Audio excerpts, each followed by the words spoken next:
एक बार भगवान शंकर के हृदय में कथा सुनने की इच्छा हुई। जब कथा सुनने की इच्छा हुई तो भगवान शिव मैया सती को साथ में लेकर अगस्त ऋषि के आश्रम में पहुंचे, अर्थात उत्तर दिशा से दक्षिण की ओर गए। कहाँ कैलाश की ऊंचाई है और कहाँ समुद्र का किनारा है। यहाँ इतनी दूरी तय की किस लिए की? राम कथा सुनने के लिए। और हमारे आपके जीवन की मुसीबत क्या है? आदमी सुन भर ले कि 9 दिन की श्री राम कथा है, फिर वो दिन खोज के आता है। जब हम फुर्सत पाएंगे तो कथा सुनेंगे। 9 दिन है ना, जरूरी है दूसरे दिन ही पहुंच जाएंगे। राम जन्म कब है? अच्छा कल, ठीक है कल आएंगे। ब्याह कब है? अच्छा 5वें दिन, ठीक है तो 5वें दिन हम आएंगे। ये स्थिति हम लोगों की है। भगवान शिव वो हैं जिन्होंने स्वयं इस कथा को गाया है और अपने हृदय में स्थान देकर इस कथा को विराजित किया है। ऐसा नहीं कि उनको कथा के बारे में पता नहीं है इसलिए सुनने जा रहे हैं, नहीं, सब कुछ जानते हुए भी भाव क्या है? मैं भले ही इस कथा का रचयिता हूँ, रचनाकार हूँ, लेकिन जब इसी कथा को किसी संत के मुखारविंद से मैं सुनूंगा तो सुनने का आनंद कुछ और ही होगा। सबको आनंद की अपनी अपनी एक स्थिति है प्राप्त करने की। कोई कहकर सुख पाता है, कोई सुनकर सुख पाता है। किसी को कहने में आनंद आता है, किसी को सुनने में आनंद आता है। भगवान शिव मैया सती को साथ में लेकर पहुंचे अगस्त ऋषि के आश्रम में। सती जी साथ में है। जैसे पहुंचे वहां पर अगस्त ऋषि ने महादेव को देखा तो पूजा प्रारंभ की। नियम क्या कहता है कि श्रोता वक्ता की पूजा करे कि वक्ता श्रोता की? किसको किसकी पूजा करनी चाहिए, सम्मान करना चाहिए? कथा सुनने वाला सम्मान देकर कहता है आप मुझे परम पावनी कथा देने वाले हैं, इसीलिए मैं आपका सम्मान करूं। ये एक विधान बनाया गया। यहाँ उल्टा हुआ। कथा कहने वाले जो वक्ता हैं यही श्रोता जी के रूप में जो आए हैं उनकी पूजा करने लगे। भगवान शंकर ने देखा, शंकर जी ने विचार किया कितने सरल हैं, बताओ, जरा भी वक्ता होने का अभिमान नहीं है। और जब यही स्थिति, यही दृश्य मैया सती ने देखी, अब सती मैया सोच रही हैं इनको बताओ इतना भी पता नहीं है कि किसको किसकी पूजा करनी चाहिए। दृष्टिकोण एक बहुत महत्व का विषय है, एक अलग नजरिया है। नजरिया जिसको कहते हैं ना, नजरिया, देखने का ढंग। किसी भी दृश्य को देखने का प्रत्येक मनुष्य का अपना अपना ढंग होता है, या कहूं तो जिसके हृदय में उस समय जैसा चिंतन चलता है वो उसी के हिसाब से सामने का दृश्य देखता है। मान लीजिए अभी आपके यहाँ भंडारा होगा और भंडारा में आपके गांव के सबसे जो धनाढ्य व्यक्ति हैं या आपके शहर के आसपास के उमरिया जिले के जो सबसे बड़े आदमी हैं वो आके पत्तल उठाने लगे। अब कुछ लोग होंगे जो कहेंगे कितने सरल हैं, कहेंगे ना, बताओ इतने बड़े आदमी होके जूठा उठा रहे, पत्तल उठा रहे। उसी में से 4-5 ऐसे भी होंगे जब आप कहोगे बड़े सरल है, सरल ढोंग है, ढोंग दिखाने के लिए। 4 लोग भीड़ देखी नहीं, दिखाना शुरू। कोई इनकी सरलता है, हम जानते हैं इनको, बहुत पुराने से जानते हैं। एक दृश्य 2 दृष्टिकोण को पैदा करता है, जिसके हृदय की गति मति चिंतन उस समय जैसे स्थिति में चलते रहते हैं। मैंने कल आपसे निवेदन इसीलिए बार बार किया कि भगवान शिव के पहले गणेश जी और मां सरस्वती की वंदना की है गोस्वामी जी ने। बुद्धि और ज्ञान का होना, बुद्धि मिले तो बुद्धि के साथ साथ विवेक का प्राप्त होना अति आवश्यक है। अगर वाणी है तो बुद्धि भी चाहिए। अगर आपकी बुद्धि भ्रष्ट हो गई तो वाणी को भी बिगड़ने में समय लगने वाला। पहले वाणी बिगड़ती है कि बुद्धि बिगड़ती है? आप विचार करके बताइए, पहले क्या बिगड़ती है? नहीं, जब आपकी बुद्धि बिगड़ेगी तभी वाणी बिगड़ेगी। अगर बुद्धि सही जगह पर है तो वाणी भी बिगड़ने वाली। पहले आपकी बुद्धि बिगड़ती है तो फिर यहाँ से अनर्गल चीजें निकलने लगती हैं। फिर सामने वाले को अच्छा लग रहा है, बुरा लग रहा है, वो हंस रहा है, वो रो रहा है, वो खुश है, वो ना खुश है। मनुष्य की विवेक करने की क्षमता का नाश हो जाता है। मानस जी में एक स्थान पर कहा गया कि जब किसी का विनाश निकट आता है ना तो सबसे पहले भगवान उसकी बुद्धि हर लेते हैं। जब उसके साथ कुछ गलत होना होता है ना तो पहले विवेक का हरण होता है। विवेक यानी बुद्धि का, यानी कि सोचने समझने की क्षमता उसकी चली जाती है। फिर कोई कुछ बोले उसको, फिर उस पर ध्यान नहीं देगा। सबसे पहले हमारी बुद्धि जब मजबूत रहे तभी वाणी पवित्र रहेगी।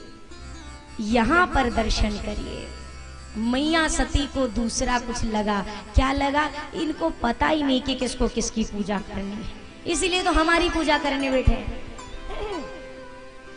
कथा प्रारंभ हुई तो भगवान शिव ने बड़े आनंद से कथा सुनी। आए कितने लोग थे कथा सुनने? अरे अभी तो बताया ना, शंकर जी मैया सती के साथ आए थे, तो कितने भय? 2 भय। सुन कितने लोग रहे हैं? सुनी महेश परम सुख माने। केवल भगवान शिव कथा सुन रहे हैं, मैया सती ने कथा नहीं सुनी। क्यों नहीं सुनी? मैया ने पहले से यही अपने मन में चित्त में बिठा लिया कि इनको कुछ ज्यादा ज्ञान नहीं है, इसी कारण बैठी रही और कथा नहीं सुनी। कथा संपन्न हुई। जाते जाते भगवान शिव ने पूछा मैं आपको क्या दूं? अब उत्तर दिया ऋषिवर ने।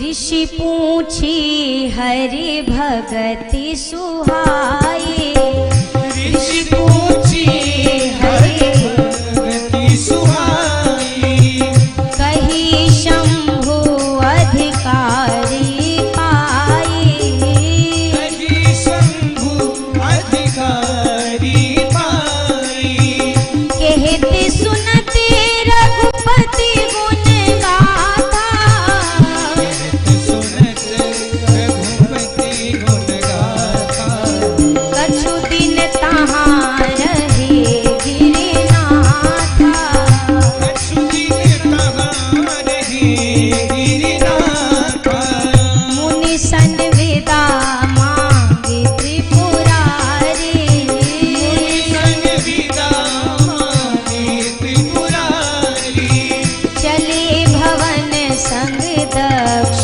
कुमारी, चले भवन संग दक्ष कुमारी, चले भवन संग दक्ष कुमारी। भगवान शिव ने पूछा मैं आपको क्या प्रदान करूं? तो अगस्त्य ऋषि ने प्रभु के भक्ति की मांग की। किसकी भक्ति मांगी? राम जी की भक्ति मांगी। बिनु छल विश्वनाथ पद नेहु, राम भगत करे लक्षण एहु। राम जी के आप भक्त हो चुके हैं, इसका प्रमाण कैसे मिलेगा? जब आपके हृदय में भगवान शंकर के प्रति प्रेम जन्म लेने लगे तो समझ जाइए कि आपके अंदर राम भक्ति का प्रादुर्भाव हो रहा है। और अगर शंकर जी के प्रति आपके हृदय में प्रेम हो रहा है तो राम जी प्रसन्न होंगे, और राम जी के लिए अगर प्रेम उत्पन्न हो रहा है तो भगवान शिव निश्चित ही आपसे प्रसन्न हो जाएंगे। आप ये अगर विचार करिए राम जी से बैर करें और बाबा से प्रेम करें तो ना घर के रहेंगे ना घाट के रहेंगे, दोनों में से एक भी नहीं प्रसन्न होगा। काकभूषुंडी जी अपने पूर्व जन्म में उन्होंने भगवान शंकर की निष्ठा से पूजा की, पर नारायण के महत्व को न समझ सके। जिन शिव जी की वह निष्ठा से पूजा अर्चना कर रहे उन्हीं शिव जी ने क्रोध किया। जब व्यक्ति ये समझने लगे कि अलग है, देखिए भगवान के रूप अलग है पर भगवान एक है। आकार समझते हैं? जैसे क बोलिए तो क के पीछे अ अपने आप आ रहा है ना, ख बोलिए तो, ग बोलिए तो, कुछ भी बोलिए आ उसके साथ जुड़ा हुआ है। भगवान वही आकार है जो जीवन के प्रत्येक तत्व से जुड़ा हुआ है। अगर वर्ण में से आकार निकाल लीजिए तो आप वर्ण जीवन में नहीं संबोधित कर सकते। उसी प्रकार अगर जीवन से भगवान रूपी आकार निकल गया तो मनुष्य के जीवन का भी कोई अर्थ होने वाला भी नहीं है। जिन्हें को ना पायो सारे शेष श्रुति शारद ने, खटे शास्त्र भाखे बारे बारे निराकार है। बार बार जिनको श्रुतियां वेद पुराण कहते हैं नीति नीति, जिनका वर्णन नहीं कर पाते वो ब्रह्म। वर्णन किया भगवान शिव ने कथा सुनी, मैया ने कथा नहीं सुनी। अब विदाई लेने से पहले शंकर जी ने वरदान दिया। क्या वरदान में दिया? भक्ति। भक्ति। किसी व्यक्ति के पास जाकर हमें क्या मांगना है इस बात का विवेक रखिएगा, तब मांगिएगा। भगवान शंकर जो भी चाहे दे सकते हैं। रावण ने सोने की लंका मांगी, दिया कि नहीं दिया? दिया ना। अगस्त ऋषि ने क्या मांगा? मुझे सोने की लंका जैसा कुछ नहीं चाहिए, मुझे क्या चाहिए? मुझे भगवान की भक्ति चाहिए। भगवान के पास दोनों चीज भी है, राम भी है और माया भी है। आप उनसे क्या पाना चाहते हैं ये आपके विवेक पर निर्भर करता है। अच्छा, मनुष्य जाता है तो क्या मांगता है? आप अपने बारे में सोचिए। हम भगवान के पास जाते हैं तो क्या मांगते हैं? भगवान के पास जाते हैं तो 90 क्या 95% चीजें। अच्छा, प्रार्थना के लिए खाली 2 लाइन बोलेगा, 2 लाइन। भगवान हम आपकी शरण में आए, ये 1 लाइन हो गया ना। कोई मंत्र याद हुआ, श्लोक याद हुआ तो चलो 2 लाइन बोल दिया। और जब वो मनौती मानना शुरू करता है तो कहो तो आधा घंटा भी कम पड़ जाए। फिर वो पूरा होने वाला। मांगने के लिए इतनी लंबी तैयारी और देने के लिए कुछ नहीं। आप विचार करिए, मनुष्य अपने आप को कितना चतुर समझता है। 10 रुपए की माला लेगा, 100 रुपए का प्रसाद लेगा, भगवान के सामने सीना चौड़ा करके जाएगा, मानो उन्हीं पे एहसान कर रहा है। और 10 रुपए और 111 रुपए का प्रसाद लेके वो 11 लाख की प्रॉपर्टी की डिमांड करता है। विचार करिए, भगवान नहीं सोचते होंगे कैसा मूर्ख आदमी है, हमने इसको बनाया, ये हमको बनाने चला आया है। विचार करिए कितनी गलत बात है ना। हम जो भी चीज लेकर उनके पास जा रहे हैं, चाहे तन है, चाहे मन है, चाहे धन है, तीनों किसका दिया है? किसका दिया है? और जिसका दिया उसी के सामने देखें हम नवाब बन रहे हैं कि हम आपको दे रहे हैं। कैसी विडंबना है भैया। देने में भी अगर जाइए तो सरलता और नम्रता के साथ कि प्रभु मेरा मैं कुछ नहीं दे रहा हूं, तेरा तुझको अर्पण क्या लागे मेरा। ये खाली कहिए नहीं, इसको मानिए भी। जब तक मानेंगे नहीं तब तक कोनो बात नहीं बनेगी। कहने से कुछ नहीं होगा। कहने को तो आदमी रोज कहता है। आदमी कई बार कहता है ना, पापी हूं, बहुत बड़ा पापी हूं। जब दैन्य भाव से कहेंगे तो एक बार आपका कहना काफी है। और जब दिखावे के लिए 24 घंटा, अरे भगवान हम पापी हैं, हम पापी हैं भगवान, हम पापी हैं भगवान, आप तो कह रहे हैं। और अगर सामने वाला कोई कह दे और पापी जी क्या हाल है, फिर कैसा लगेगा? अभी तो आप मंदिर में 25 बार बोल के आए हैं कि हम पापी हैं, पापी हैं, पापी हैं। तो जब आपने मान लिया कि आप पापी हैं तो सामने वाला भी मान ले तो क्या गड़बड़ है? फिर बुरा लगेगा ना, लगेगा ना। क्यों बुरा लग रहा है? क्योंकि हमने अभी केवल वाणी से कहा है हम पापी हैं, हमने मन से इस बात को स्वीकार नहीं किया है। जब तक हमारी कथनी और करनी में फर्क रहेगा तब तक कोई बात नहीं बन सकती, कोई बात नहीं बनेगी। शंकर जी ने भक्ति का वर दिया, वहां से प्रस्थान किया। जाते